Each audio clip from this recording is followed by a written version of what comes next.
If you try to Google this image right now, it would either be pixelated or blurred out in most of the websites. Probably because this is one of the most controversial images in music history.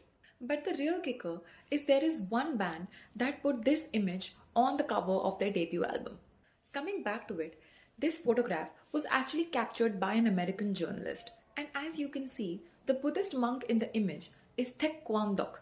He quite literally burnt himself on the streets of Vietnam as an act of self-immolation amidst the political crisis happening in the country at the time. 30 years later, the band Rage Against the Machine decides to choose this image for their album cover. So there's clearly a lot to unpack here.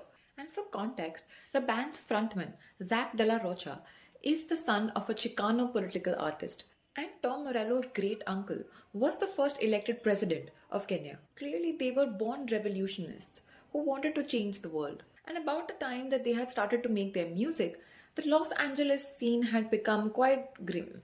Their music was about police brutality, government control, and a capitalist system rigged against the poor. So, if you think about it, this photograph makes perfect sense for their politically charged lyrics. Even before their debut album came out, they played Lollapalooza. Basically, before any of this, they had self-recorded a 12-song cassette and tried to sell these in record stores and in their shows. That's right, no label, no marketing, and they sold close to 5,000 copies. And this cassette ends up in the hands of Michael Gladstone from Epic Records, the same label that represents Pearl Jam. And the next thing we know, Epic Records is signing them as an artist with one condition, that the band have complete creative control over their music.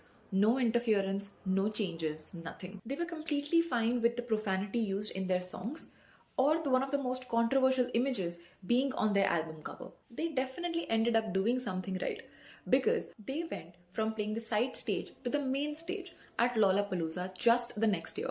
Their sales jumped to 400,000 after that performance. Coming back to the photograph, did you know that the Buddhist monk was actually the one who called the Western journalists?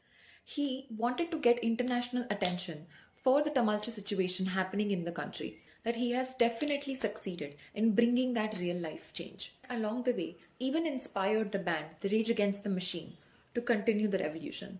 This was Cover Laws Part 3. And if you haven't yet, follow this account so you can catch the next one when it comes out.